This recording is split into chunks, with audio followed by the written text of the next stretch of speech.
So with our next lecture, we're going to take a look at the region from the perspective of a different discipline. This has been primarily a history course. We're now going to examine things from the point of view of political scientists, primarily focusing on developments over the last century and a half. And a lot of political scientists, but certainly not all of them, would break down governmental developments in the region into three different categories as kinds of modes of leadership. The first would be traditional, the second modernizing, and the third revolutionary. And before we go any further, I want to kind of make clear these are not hard and fast categories. And when you're looking at real governments, you'll certainly find in some cases elements of more than one of these categories. But you could make a case that usually there is an emphasis on the one or the other. And we're going to look at each in turn. And by way of illustrating these different modes of leadership, looking at a number of examples, kind of also a way to cover historical developments that until now we've kind of missed. But there will also be some overlap with what we've already covered. So the first category would be traditional leadership, which can be broken down into three main components. One, authority resting within one individual. Two, authority that is legitimized by religion, in this case Islam, which is, also kind of draws attention to the fact that this mode of leadership might be found in other parts of the world. And finally, their authority very much functions through a kind of patronage, kind of the idea that they are the source of all resources that might be distributed to the larger population. So one really good example of the traditional mode of leadership and corresponding to a country that we haven't really considered until now would be Oman, in the southeast corner of the Arabian Peninsula. So in the case of Oman, the ruler would have gone by the title Sultan. In fact, still does go by the title Sultan. We would focus here on two individuals in particular, Sultan Said ibn Taimur, who governed from 1932 until 1970, and then succeeded by his son Qaboos ibn Said al-Said, who rose to power after his father was overthrown. And in fact governed until very recently, until 2020, just by way of kind of bringing things up to date, succeeded by his cousin, who he named his successor inasmuch as he had no sons. So Oman, definitely a part of the Middle East, but in other ways also very distinct in large measure because of its historical connections with India and South Asia in general, largely in connection with trade, and to some degree very much following its own path. So with respect to the form of government, the manner of government of both father and son very much the same. I mean, as far as how political scientists would qualify it, definitely corresponding to the mode of traditional leadership. In the case of the father, very traditional in the more conventional sense as well. So he had been very reluctant to promote education, very fearful of an educated population, very resistant to any kind of technological change, borrowing ideas from abroad and so forth. His son, that was, in large measure why he ended up being overthrown. His son would be much more open-minded in that regard. So very much, being traditional did not have to mean being kind of anti-modernity, anti-technology and so forth, also promoting education. Later on, particularly after the Arab Spring, promoting at least some semblance of a representative body, some component of government corresponding to that, but still very much falling within the category of traditional leadership. And this really has to do with the fact that with both father and son, they had the last word as far as government, effectively decreeing laws. And pretty much had control of all the resources. So the basic idea that if you wanted something, you kind of had to go through them, but also meaning they had a way of building support for themselves. Now, probably a more famous example of traditional leadership would be Saudi Arabia, right? Where here you have a very significant source of revenue in the form of oil, something that Oman did not have. As you can see from the previous photo, very beautiful country, but not tremendously rich in terms of resources. And if you're talking about the traditional mode of leadership, that is a very, very important factor, right? Because in order to provide patronage, you need to have resources. And in the case of Saudi Arabia, they are abundant, which is a major reason why Saudi Arabia today is probably the preeminent welfare state. Welfare state basically signifying a kind of state or government that pretty much provides for everything in terms of healthcare, education, to some degree assuring that people have some kind of livelihood, might even involve a kind of basic income. Saudi Arabia pretty much defining the welfare state in all those regards. So as far as the origin of the Saudi state, this actually really helps to illustrate this idea, as per the traditional mode of leadership, of religion being used to legitimize the authority of the ruler, in this case via an alliance between two different houses in Arabia. The house of Saud, beginning with Muhammad ibn Saud, often considered the first head of that house. And you'll note by the date that this is all happening in the 18th century, so we're going back quite a ways. And then after that, on the other side, you have the house of al-Tamimi, beginning with Muhammad ibn Abd al-Wahhab al-Tamimi, who was an Arab theologian living during the same time, who would initiate something today what we often refer to as the Wahhabi movement.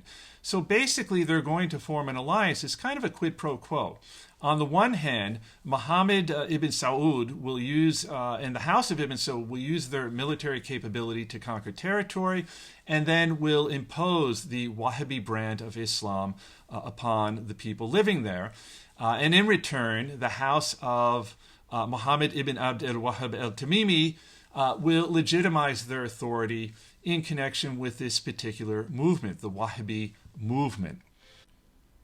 Now, I should note that the term Wahhabi, or in Arabic Wahhabiyya, is rarely used by members of this group today.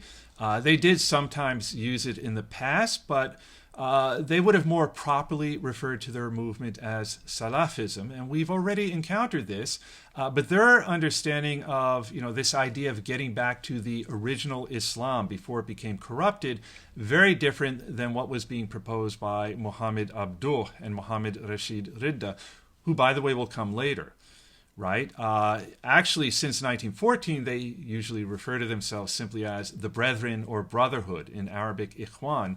The term Wahhabism was originally bestowed on them by their opponents as a way of indicating that what they were promoting from the perspective of the vast majority of Muslims was a radical re-understanding of the faith.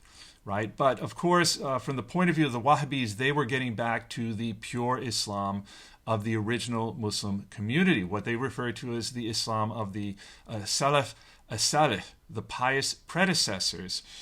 And for them, this idea of purifying Islam was understood in a much more literal, much more rigid way, heavily influenced by medieval Muslim theologian Ibn Taymiyyah, who ironically was not as influential in his own day as he would now become with respect to this movement, right? So, I mean, this idea of really getting back to basic principles, but very different from what Muhammad Abduh and Muhammad Rashid Ridda were promoting, which was kind of, getting back to basic principles understood in a very broad way as a basis for modernizing.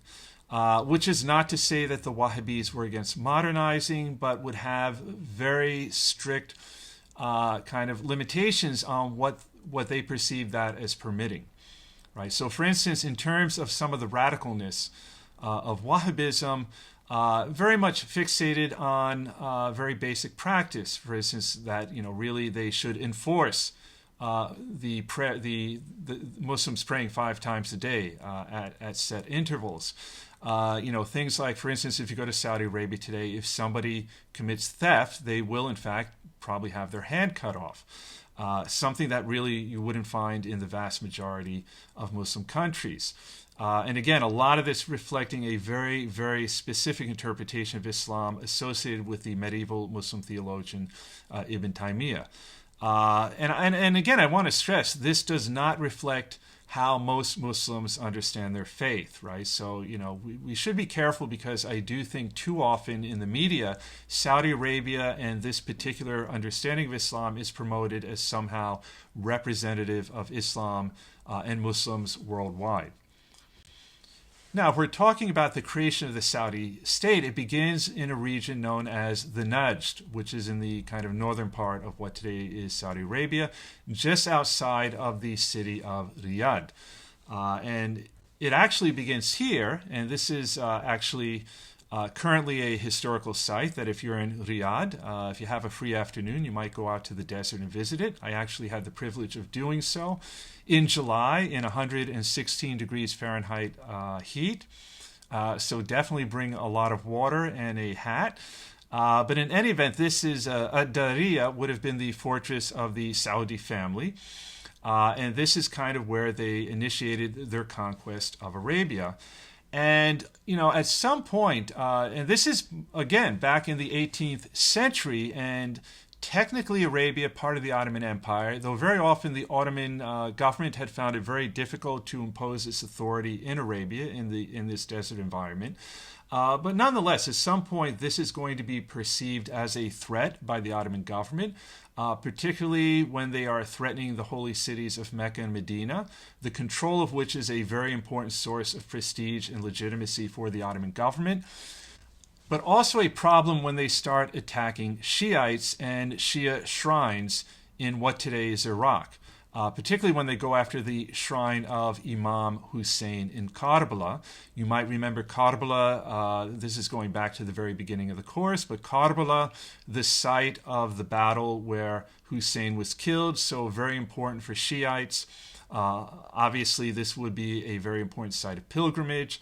And while the Ottoman government did not promote Shiism, to some degree even frowned on it, they certainly did not want this kind of marauding group coming out of the desert attacking Shiites when they were visiting the shrine or harming the shrine. And so at some point, they're going to have to deal with the Saudi tribe and this Wahhabi movement.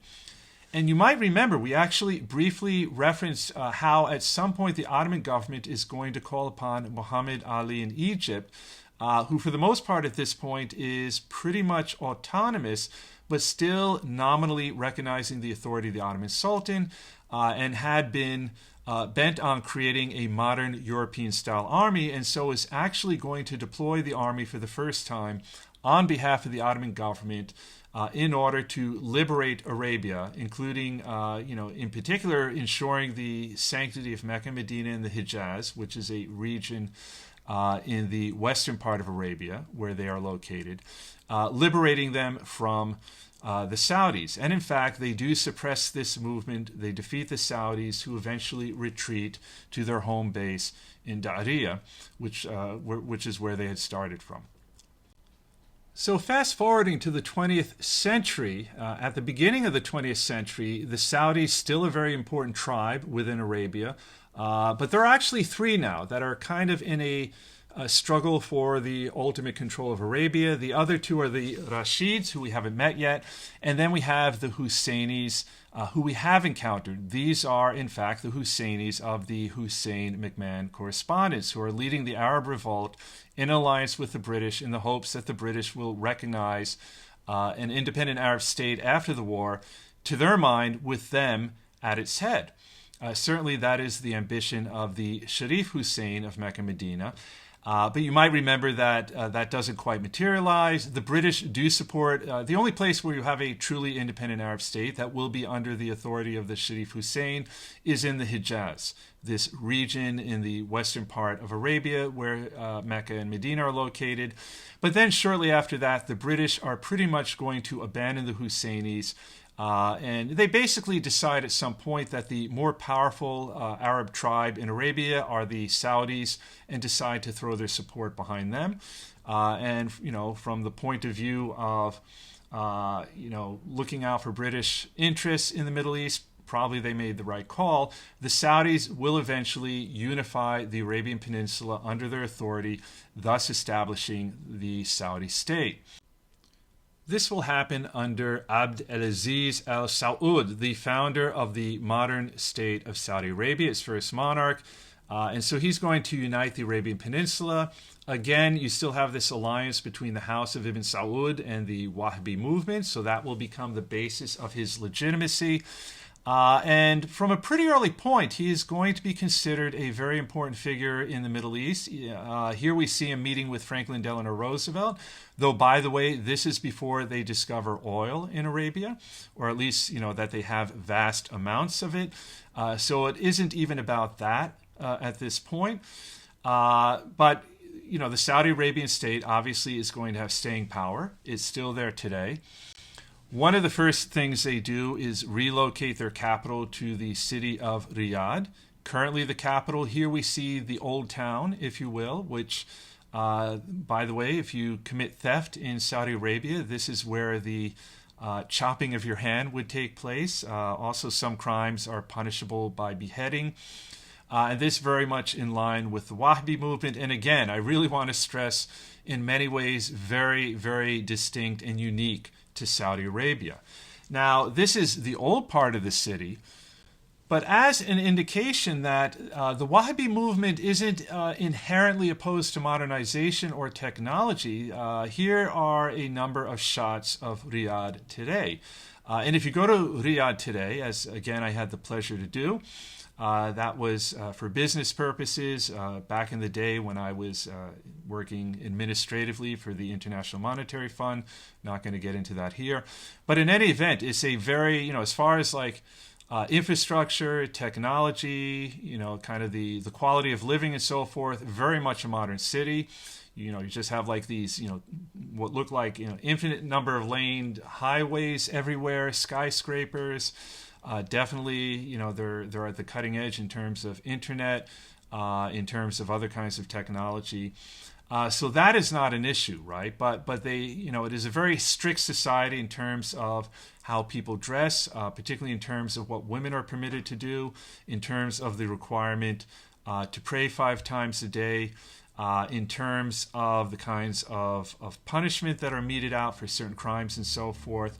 And there is kind of this idea that everything has to be legitimized or acceptable to the Wahhabi. With respect to the Wahhabi movement, the House of Al-Tamimi has ultimate religious authority in Saudi Arabia. But I should note there is this kind of tension between them and the House of Ibn Saud. And that has become very much evident of late. For instance, the current ruler of Saudi Arabia, Mohammed Salman, who's been trying to loosen certain restrictions, particularly with respect to women, but has to be very careful, in terms of how far he goes.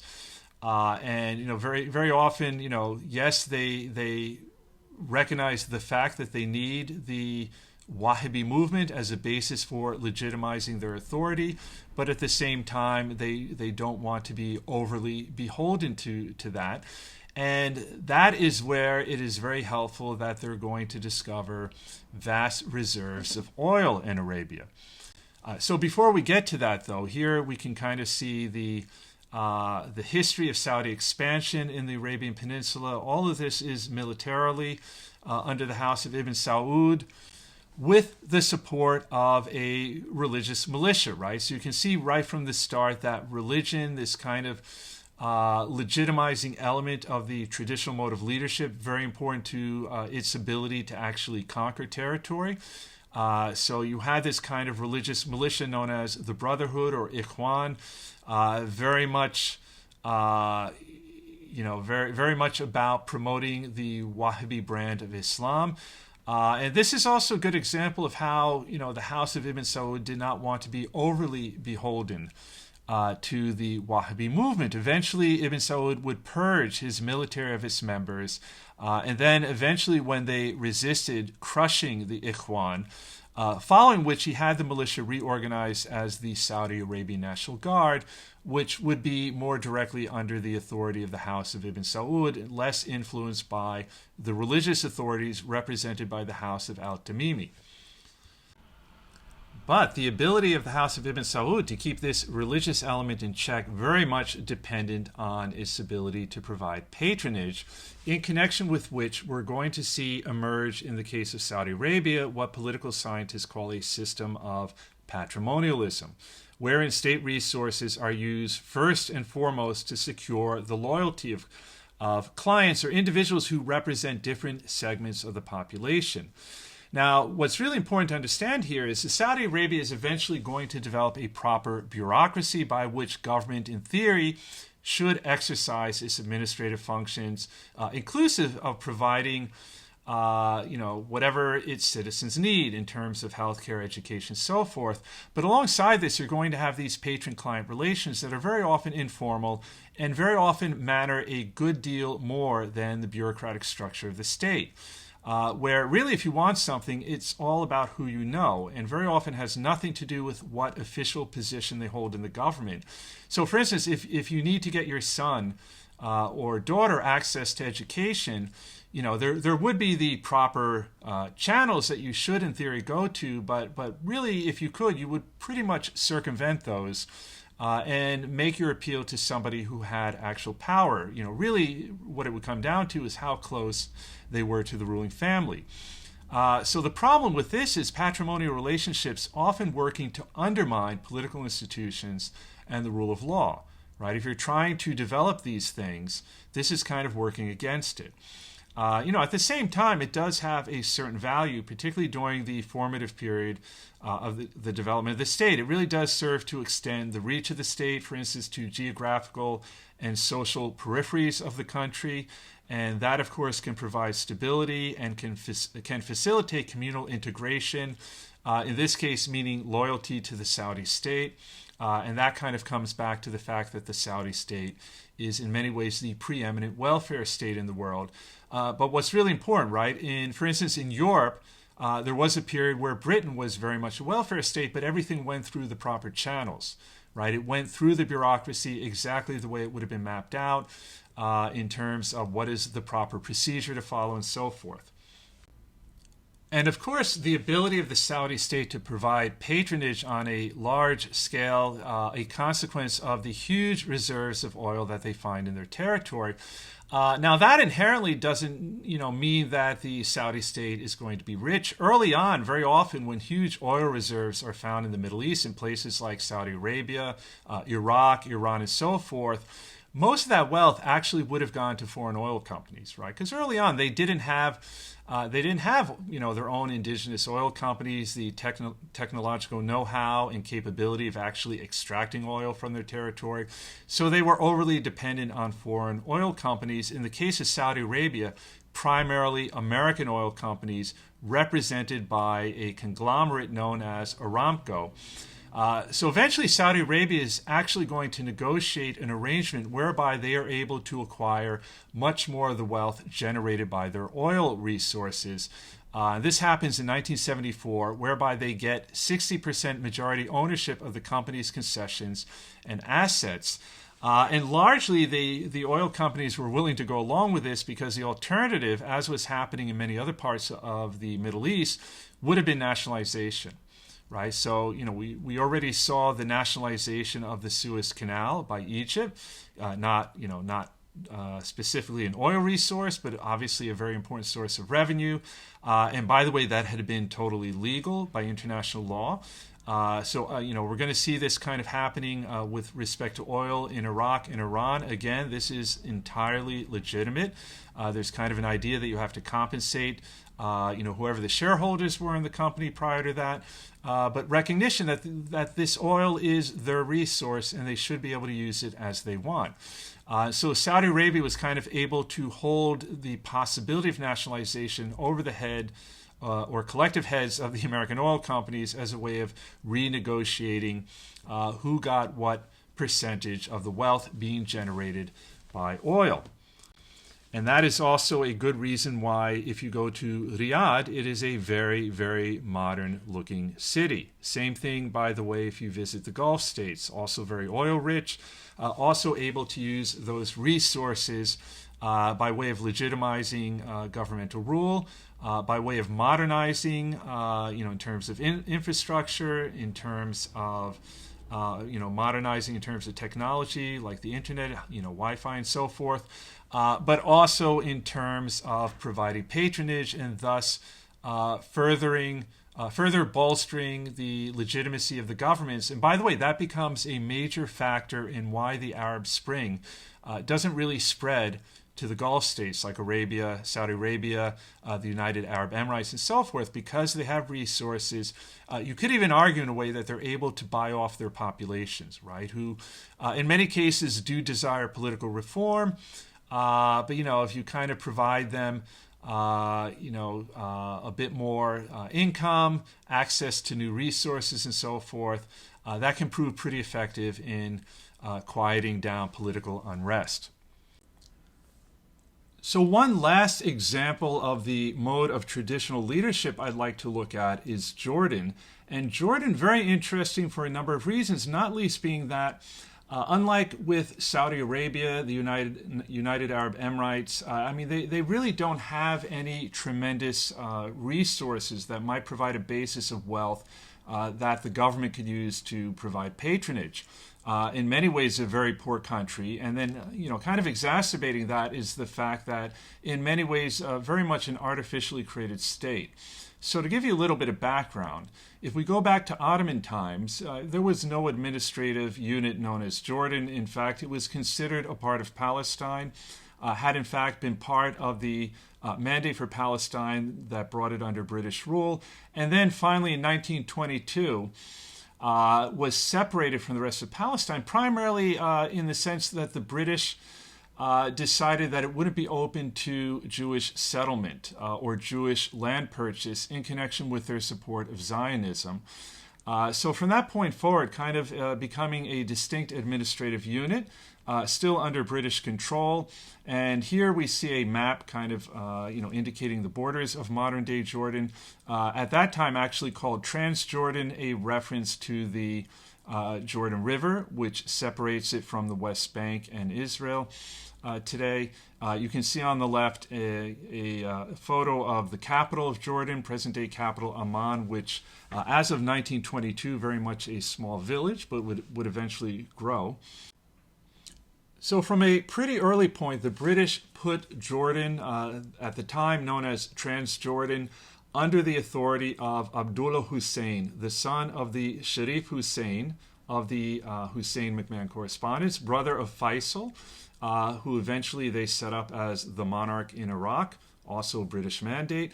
Part of the reason they did this is in order to discourage him from attacking the French, which he had been planning to do after they had his brother Faisal thrown out from Damascus. So he became the emir of Transjordan, which was still under overarching British authority, but he was pretty much responsible for its administration, and then later would be made the king of Transjordan, and then finally the king of the Hashemite Kingdom of Jordan, which is the name today, the official name of the Jordanian state. And Hashemite, of course, referring to the clan to which he belongs. This is the same clan to which Muhammad belonged, and that, in fact, had been the basis of why his father had been given authority on behalf of the Ottoman government over Mecca and Medina. So King Abdullah, from the very beginning, is going to have to deal with a lot of potential sources of instability. So first of all, as we already mentioned, Jordan doesn't have much in the way of natural resources. Second of all, not only is it a more or less artificially created state, but it is smack in the middle of the Middle East, surrounded by hostile neighbors.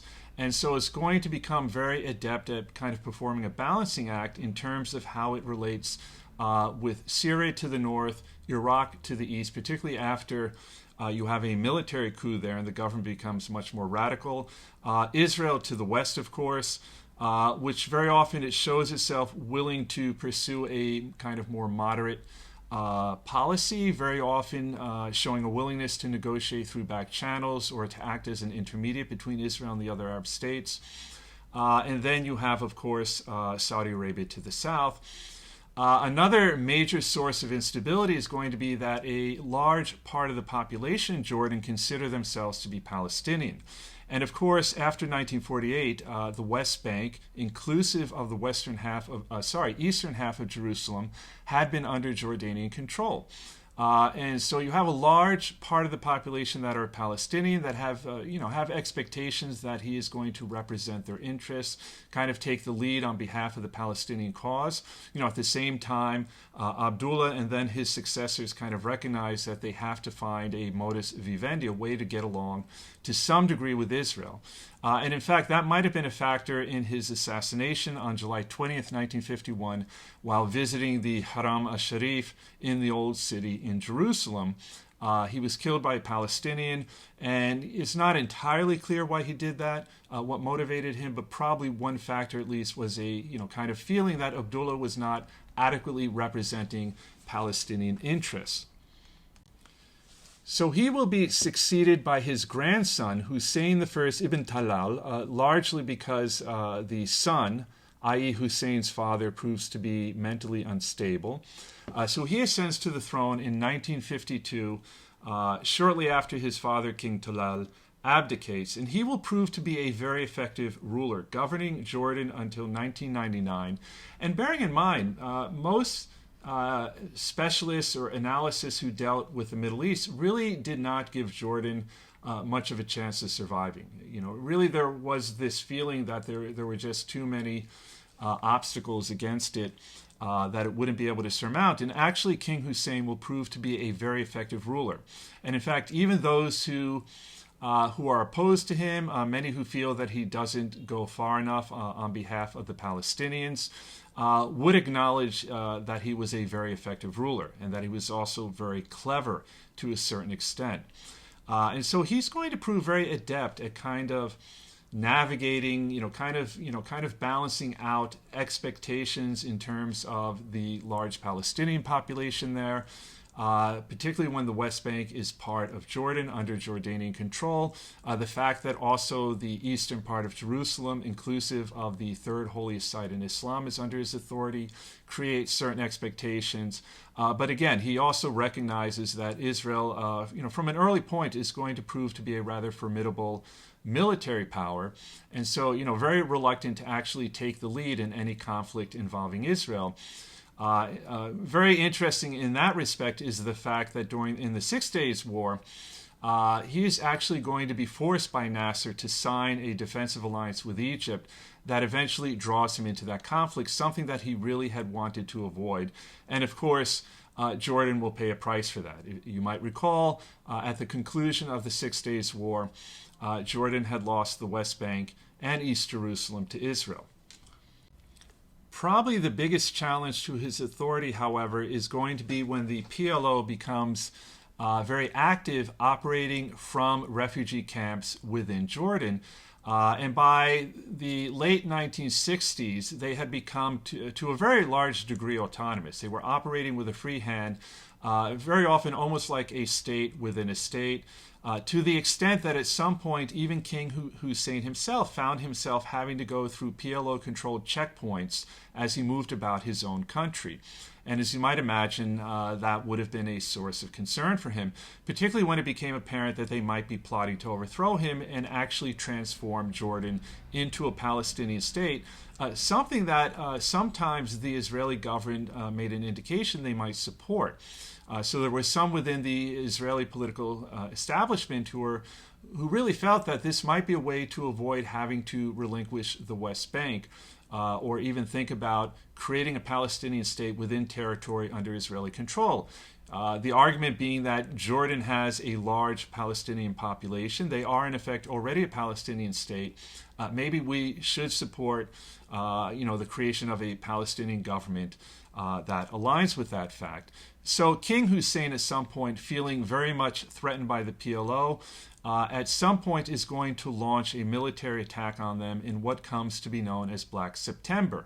So it takes place in September of 1970, and basically he moves to squash an attempt by Palestinian paramilitary organizations that are seeking to overthrow his monarchy. Right? It becomes apparent at some point that something is brewing, and so he's going to attack them in a preemptive strike. And the fighting is going to carry on until July of 1971 with huge civilian Palestinian casualties. And eventually the result is going to be the expulsion of the PLO along with thousands of Palestinians to Lebanon. And of course, we've already talked about the impact that that would have in Lebanon leading up to the Lebanese Civil War. By the way, to the right, what you see is the emblem of one of the many militant groups that were under the broader umbrella of the Palestinian Liberation Organization, which wasn't a single organization, right? You had kind of a kind of collective leadership that represented various different paramilitary groups that very often operated independently. Probably one of the most radical was the Popular Front for the Liberation of Palestine, which was run by a Greek Orthodox, or I should say Arab Orthodox, because they would at some point promote the idea that they were in fact that, named George Habash. And so one of the activities they became very active in would be to hijack airlines and force land them in Oman, very much against the will of King Hussein. As you might imagine, not a very good look for a king that you're unable to actually prevent that kind of thing, and it happens against your will. Just by the way, they would usually release the passengers, after which they would blow up the planes. Right, so that became kind of a phenomena in the period leading up to Black September. And again, another reason why at some point King Hussein felt that he had to move against the PLO. But nonetheless, as you might imagine, that really is going to enrage large numbers of Palestinians within Jordan who felt that he should have been supporting the PLO and their militant attacks on Israel, or what from an Israeli point of view were terrorist attacks. Bear in mind also, by this point, Israel had a policy of disproportionate retaliation, usually directed at whichever country was allowing the PLO to operate within their borders, right? Kind of the idea that if you're going to allow the PLO to operate in your borders and launch attacks against us, we're going to make you pay big time. So you can't claim that it wasn't us, it was the PLO. And of course, as we already discussed, at some point, King Hussein was having a very difficult time of controlling what the PLO was doing within Jordan. But after Black September, that will become Lebanon's problem. And in the meantime, King Hussein is going to continue with this kind of moderate policy of trying to find some kind of middle ground between, on the one hand, supporting the Palestinian cause, occasionally condemning what Israel is doing with respect to the West Bank, particularly with respect to settlements and Palestinian refugees, but at the same time showing a willingness to, keep channels open with Israel.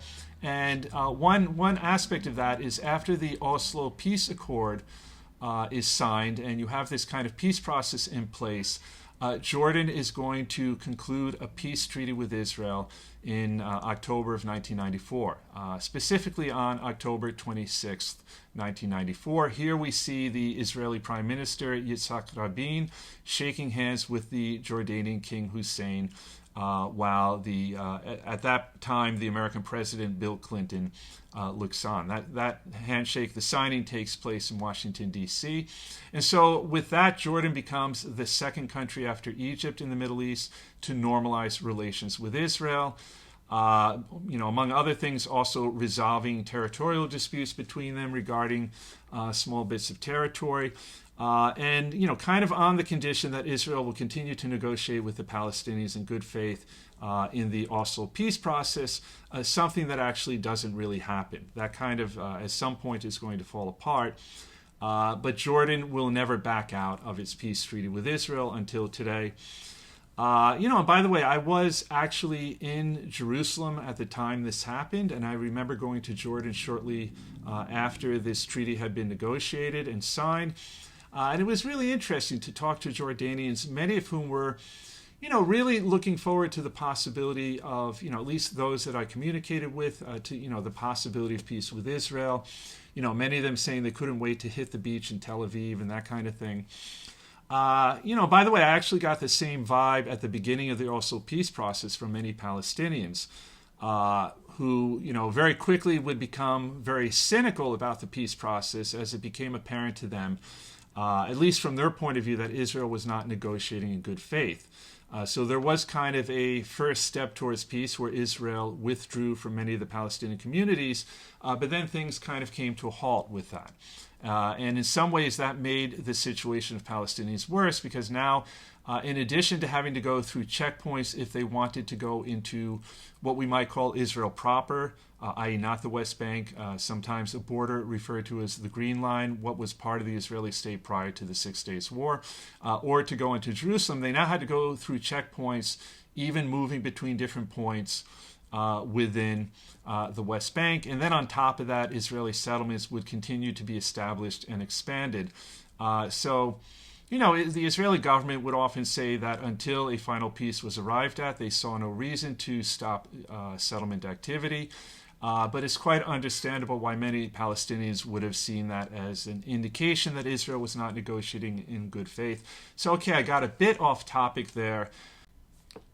In any event, by way of wrapping things up, we might note that after King Hussein dies in 1999, he is succeeded by his son Abdullah II, who we see here with his queen Rania visiting an American high school, which, in a sense, is kind of a nice way to finish here because from the very beginning, Jordan is going to have a very kind of pro-West orientation with respect to foreign policy.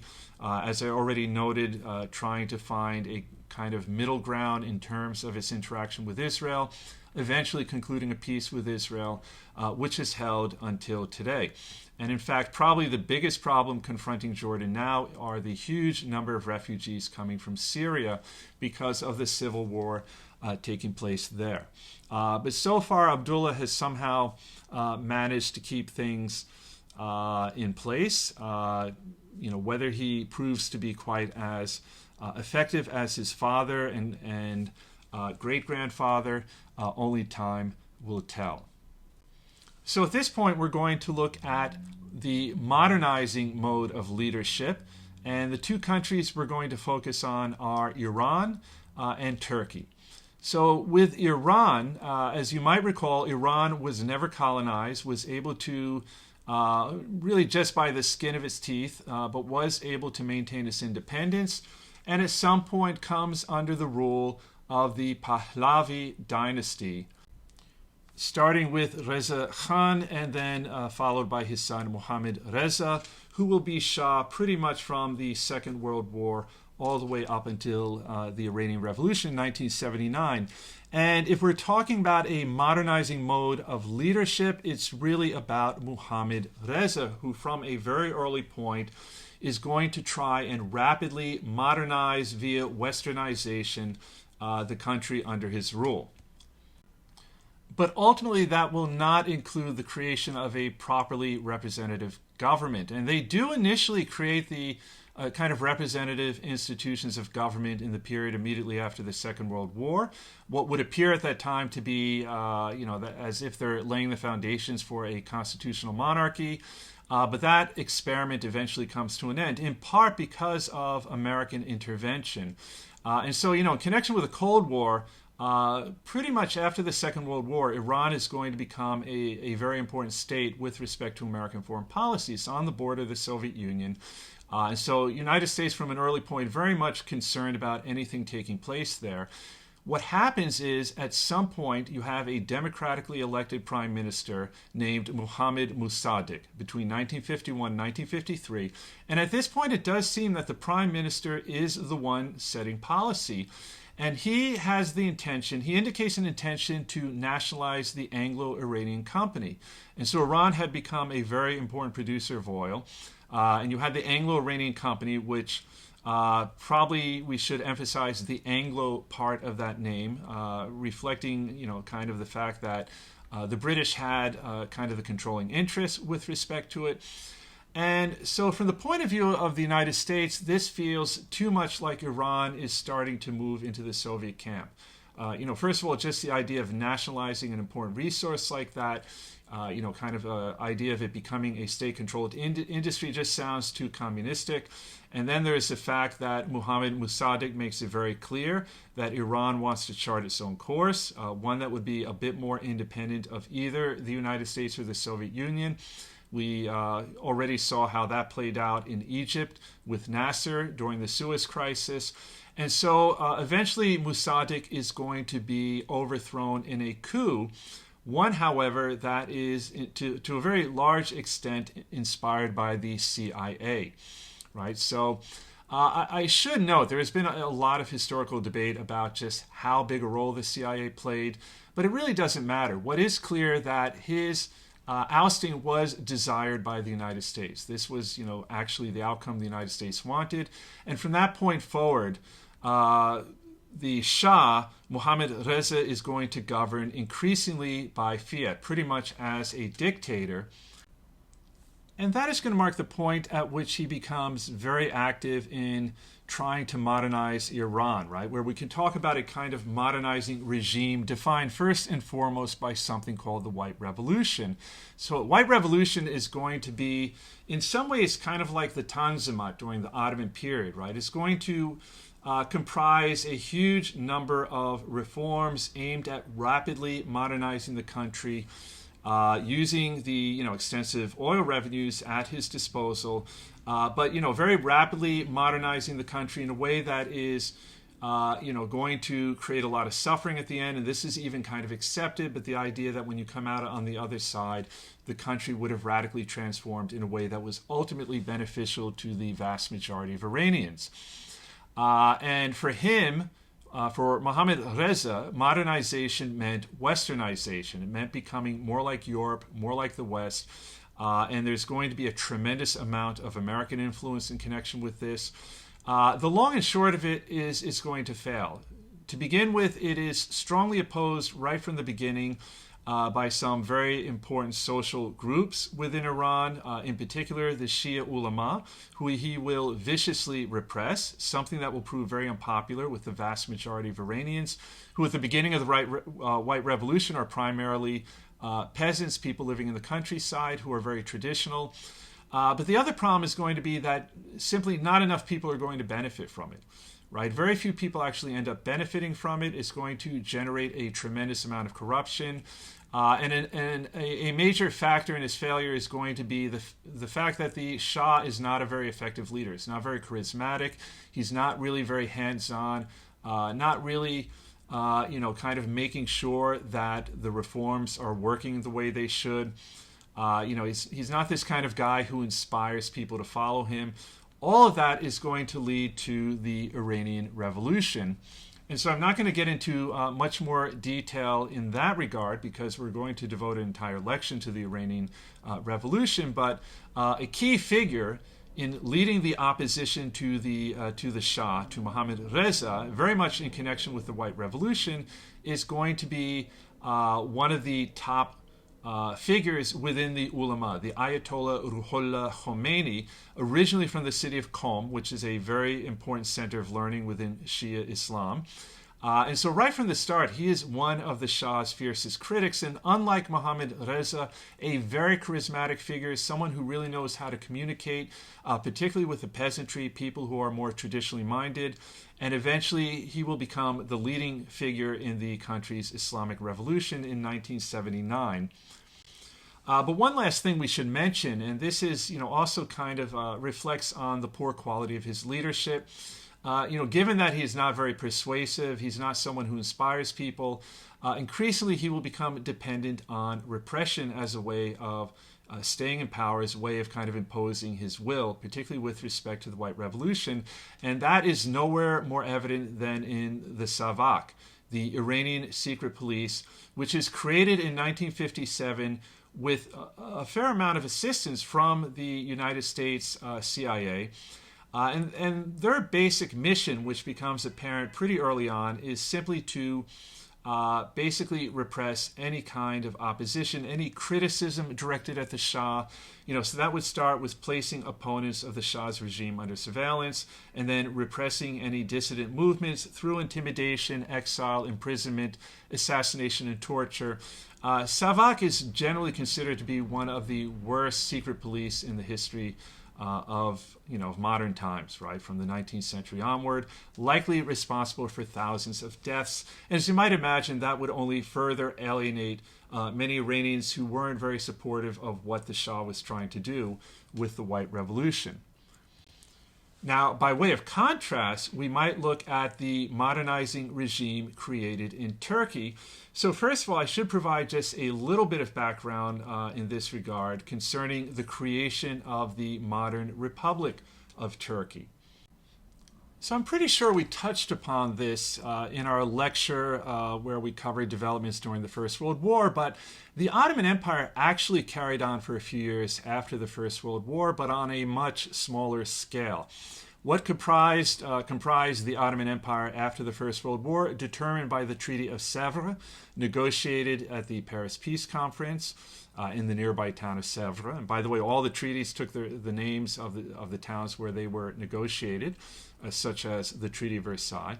This one was negotiated and finalized on August 10th, 1920.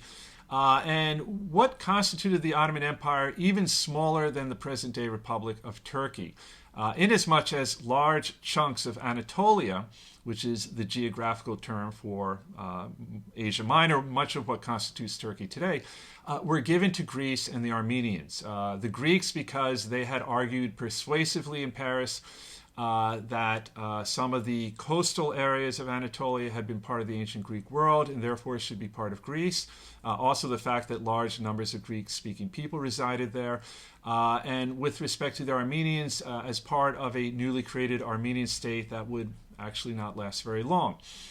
And in fact, the Turks, many of the Turks did not accept the Treaty of Sèvres and rallied around the figure of Mustafa Kemal, a very important military leader who basically is going to fight against the Allied powers and force them to renegotiate a settlement with Turkey via the Treaty of Lausanne, which is finalized on July 24th, 1923, as a consequence of what is known as, in Turkey at least, as the Turkish War of Independence.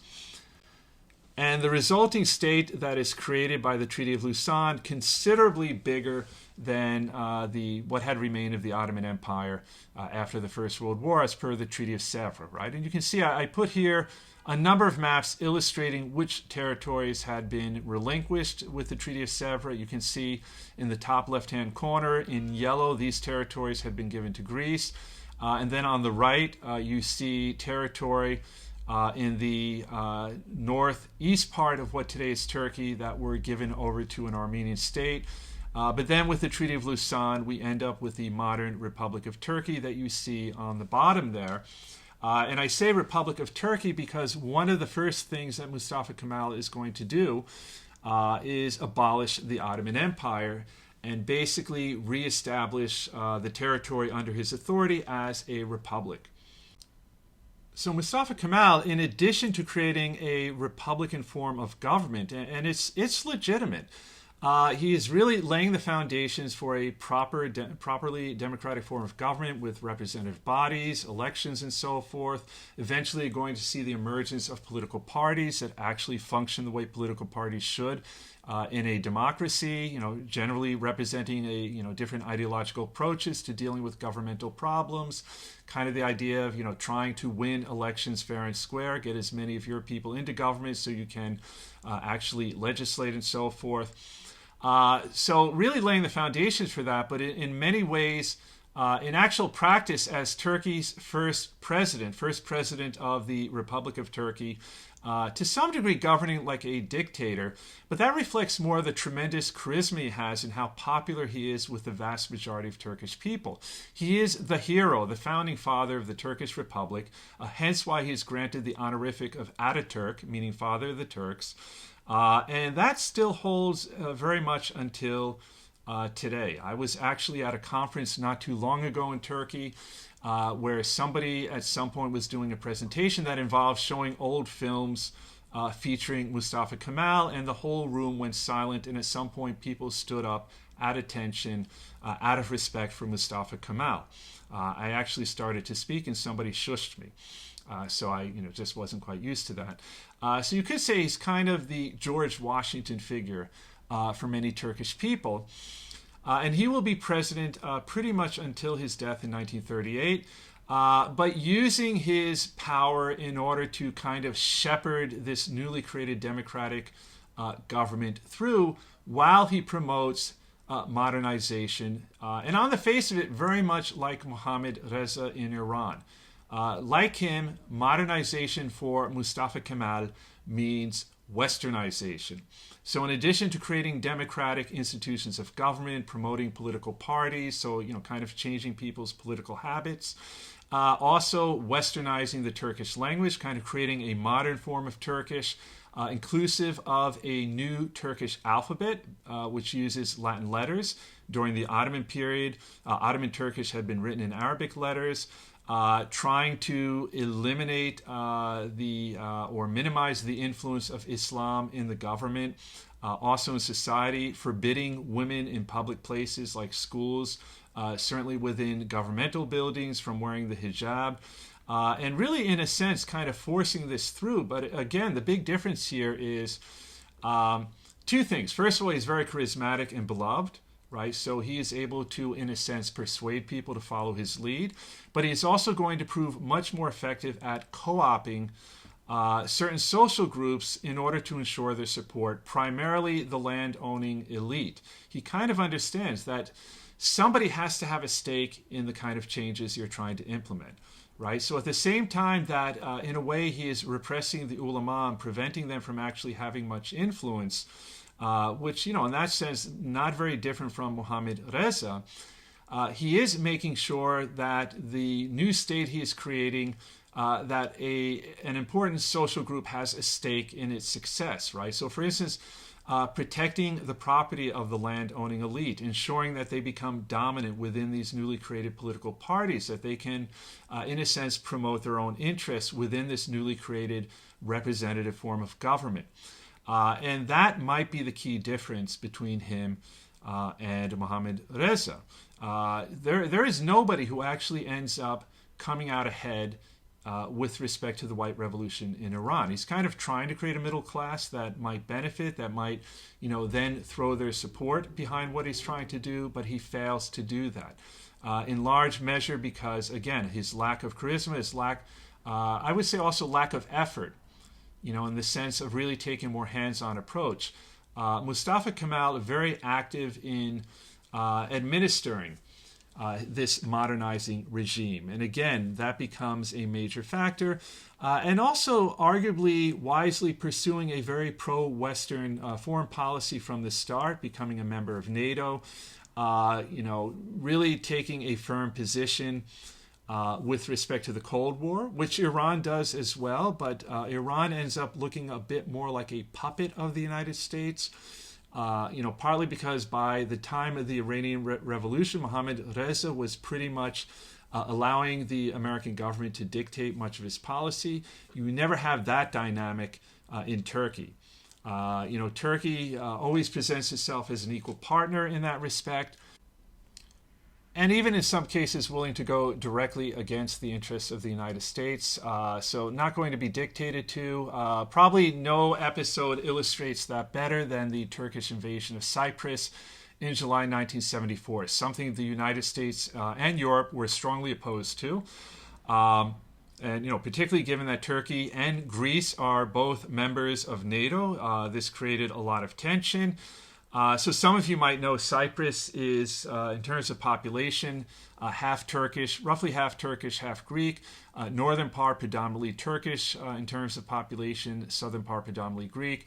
When it became independent, there was some concerns within Turkey about the fate of the Turkish population in Cyprus, and that is what prompted the invasion and then occupation of the northern part of the island, a situation that has lasted until now. But again, something, where Turkey was definitely going against the will of the United States and Europe. So Turkey never coming across as a puppet of the United States to the extent that Iran, by the time of the 1979 revolution, appeared to be. By way of kind of wrapping things up until recently, there's really been this kind of idea that Mustafa Kemal was incredibly successful in laying the foundations for a properly democratic state in Turkey. After his death, it would continue to develop in a very democratic way, having normal elections where, basically whoever won ended up in charge. Peaceful transfer of power, etc., etc. A lot of that being challenged of late by the current government in Turkey, headed by a fellow named Erdogan, who, among other things, has really tried to kind of reintroduce Islam as an aspect of government, certainly as an aspect of Turkish society and so forth. And so, we'll see how that plays out, right? Really kind of a test of the democratic institutions created by Kemal. In any event, that brings us now to the third mode of leadership, revolutionary, and probably no one better illustrates that than Nasser when he seized power via the military coup in 1952. You might remember it took a few years to sort out exactly who was in charge, but it turned out to be Gamal Abdel Nasser, who will become the voice of Pan-Arabism, and some would argue radicalism in the Arab world. And certainly this would be evident in Egypt. And why do we call it revolutionary? Because, you might be thinking, well, isn't it really just another kind of modernizing regime? He really wanted to develop Egypt economically, socially, politically, very rapidly.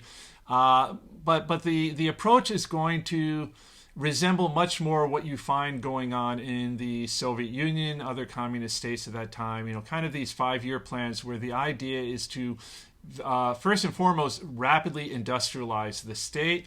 Often a very big component of reform is land reform, meaning the confiscation of landed estates and the redistribution of land. And so this is why we often refer to this kind of regime as radical or revolutionary in terms of the mode of leadership. We're going to see a very similar development in Iraq and Syria after the Ba'ath Party seizes power in both. And again, right, this also usually the government is much more dictatorial, kind of the idea that you have, one individual or a small committee of political elites who basically dictate policy. On the other hand, you could argue, and this is where, these categories can be a bit fuzzy at the margins, right? You could argue that in some ways, Nasser was less revolutionary than Mustafa Kemal, if you're thinking about, for instance, the role of religion. In Egypt, where, the ulama will be brought under the authority of the state, but to some extent, Islam will still be very much an important part of Egyptian society, Egyptian culture. The ulama will still have kind of an important role in terms of deciding what that actually looks like, what that constitutes. So you could argue in that regard that Mustafa Kemal was much more revolutionary. But on the other hand, definitely, in terms of preserving the landed elite, their status, so that kind of carried over from Ottoman times. In that regard, much more conservative than what's going to happen in Egypt. And by way of wrapping things up, we might look at Yemen, where you're going to have, briefly, doesn't last, but the one and only Marxist regime in the history of the modern Middle East. And it will be a true Marxist regime, inclusive of having a very hostile attitude towards religion. Now, prior to that development, for much of the 20th century, it really makes sense to talk about a North and South Yemen, in the sense that they have divergent histories. So starting with developments in the northern part of Yemen, for the first half of the 20th century, kind of what we might call a very conservative trajectory, in large measure because, and this is also rather unique to Yemen, the home of the Fiver or Zaidi Shiite sect. And as we've discussed previously, particularly, and we will again discuss in connection with Iran, the vast majority of Shiites in the world are Twelvers, but you also have Seveners who've pretty much kind of faded out. Like you still find pockets of them in the world, and the Fivers or Zaidis, most of whom are based in the northern part of Yemen. So they're called Fivers because they share the same first 4 imams as other Shiites, but then with the 5th generation of imams, they diverged from the mainstream, right? Most Shiites accepted as the 5th imam a fellow named Muhammad al-Bakr. They went with his brother Zayd ibn Ali, hence why they are often referred to as Zaydis. Notably for Zaydis, there is no hidden imam, and the line is considered as having continued until the present day. So coming into the beginning of the 20th century, It's one of these imams, Yahya Muhammad Hamid ad-Din, Imam Yahya, becomes imam in 1904, and he's going to establish the Mutawakkilite Kingdom of Yemen in 1926, thus creating also the state of northern or North Yemen. And so again, Mutawakkilite Kingdom of Yemen, fairly conservative, and for a while things are relatively okay. But then we're going to come up on Nasser, the beginnings of Pan-Arabism, and that will eventually challenge the authority of the Mutawakkilite Kingdom. Things first coming to a head under Ahmad bin Yahya, who is the second to last or penultimate king, ruling from 1948 until 1962. And then finally, things really coming to a head under his successor and son, Muhammad al-Badr. And he will be the last king of the Mutawakkilite Kingdom of Yemen. And eventually, a civil war will break up. He will be the leader of the monarchist component, which mostly occupy the northern part of North Yemen. And then on the other side, those promoting a republic, and very much inspired by Pan-Arabism, by Nasser. And in fact, Egypt is going to send troops to support them, and eventually they are going to create an Arab republic. So that pretty much gives us a basic overview of historical developments during the first half of the 20th century in the northern part of Yemen. With regard to the southern part, historical developments there tying very much to the city of Aden, which was for a long time a very important colony of the British, in large measure because it's on the trade route to India. And I think most of you know that for the British, India, the crown jewel of the British Empire. And oddly enough, even after the Second World War, even after losing India, is still very much concerned about keeping a connection with that country. But they kind of realized, and we talked about this before, that post-Second World War, they were going to have to relinquish at least direct control of many of their colonies. So very often thinking very hard about how to maintain some degree of influence to preserve British interests. In the case of Aden, what they come up with is the idea of creating a federation that they feel will be loyal to the British, that would tie a region known as the Hadramut, kind of tribal regions with Aden. These are very often controlled by tribes that had individual treaties with the British and so forth. So they kind of thought that might actually allow them to maintain some degree of control. And the idea that they would be at least nominally independent, but it very quickly became apparent that for most Yemeni this was unacceptable, and there's going to be a lot of resistance, conflictual. Eventually the British are going to be pushed out, and then finally the rebels are going to create the one and only communist Marxist regime in the history of the modern Middle East, at least until now, the People's Democratic Republic of Yemen.